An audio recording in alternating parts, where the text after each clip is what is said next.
A delightful 17 degrees. I know it's cold everywhere right now, and I hope wherever you are nice and warm and cozy. I just can't help myself. I have to walk outside every day, but this is going to be a short walk because it's a little offensive to the skin, but at least the sun is out.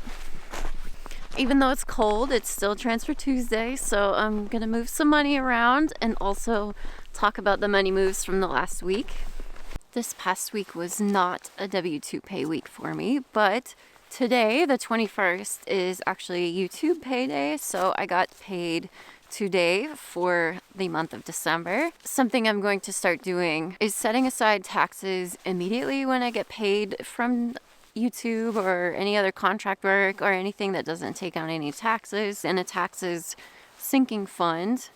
And I actually already set up that sinking fund on Monday. I knew what the amount was going to be from YouTube, so I went ahead and set aside 20%, $439 before taxes, and so for taxes I set aside I think it was $110. Yay, I got a sinking fund officially open for taxes. And because I am trying out this whole Coast Fire lifestyle, I'm not going to just immediately save all the rest of that YouTube pay, which was $330. I have been saving every penny of my YouTube income up until this point, I think almost entirely, and I'm not gonna do that this year since it is part of my income equation and a factor in the whole Coast Fire thing and being able to keep my W-2 work need low. But I am gonna set aside some because I do still have a savings goal of setting aside $300 to savings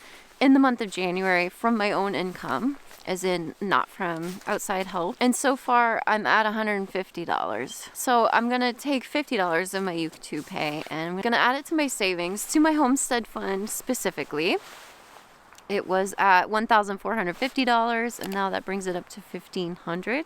And my total savings for the month now is $200. Hopefully I can save the last $100 next Tuesday, but we'll see.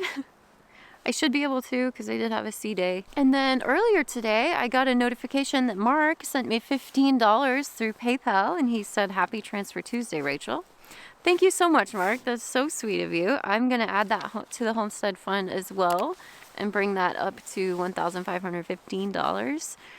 Thank you, Mark. That's awesome. And now I'm going to go through the super thanks from the last week. You guys are so awesome sending me super thanks through YouTube. It does, of course, help my YouTube income, which is a pretty good component of my, financial picture that allows me to keep living this really healthy work-life balance and happiness. So thank you guys so much. Last Tuesday, Carol sent me a $9.99 super thanks, and she said, "Bright start to 2025. Thank you so much, Carol. So true.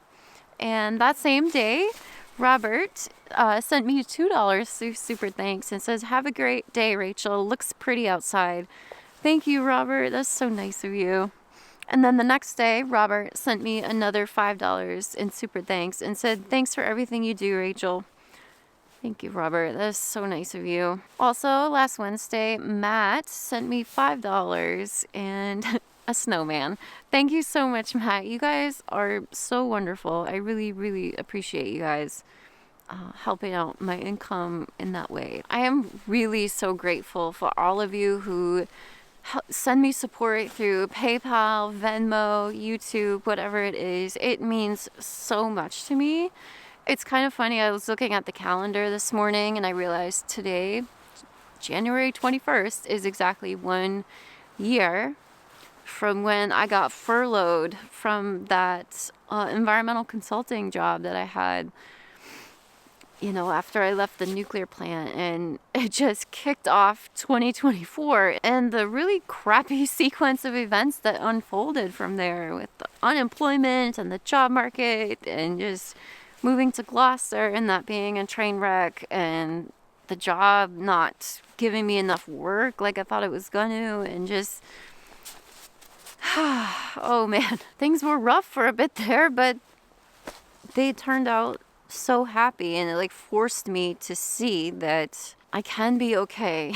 And it's just so cool. I mean, of course, I'm living with my aunt. Like, that's a huge reason that I am okay on a low income. Like, that's not lost on me or anyone else, I don't think. So yeah, obviously that's not a long-term thing in today's housing market. Yeah, obviously that's a huge deal and is entirely the reason that makes it possible. But also you guys have been so flippin' amazing and supportive, and like really boosted my income through so much turbulence. And it's you know, it's not lost on me at all, ever.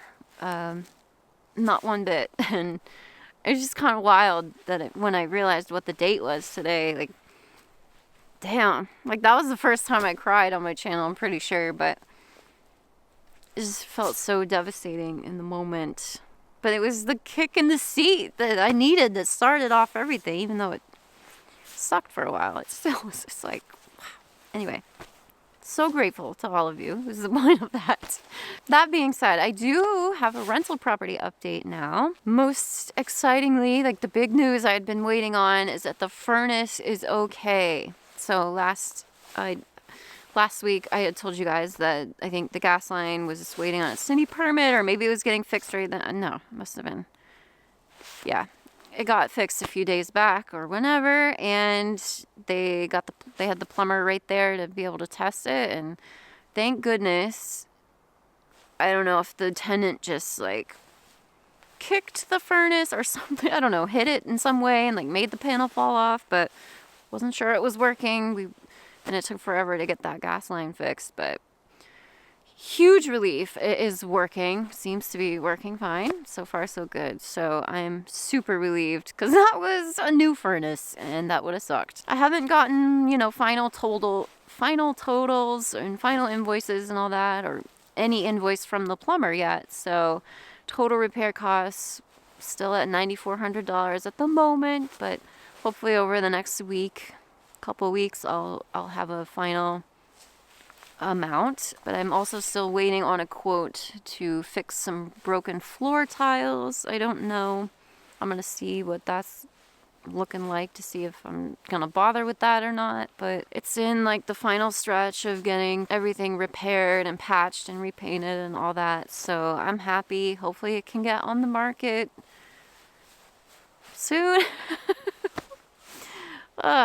But man, what a relief on the furnace. That would have been such a big cost. Just replace that in 2023. So that would have been terrible. But phew, big relief in the rental property department. Okay, I did not wear enough layers for this. Thank you guys so much for being here. As always, please feel free to let me know down in the comments what money moves you have made towards your financial goals. And I will see you again very soon. Bye.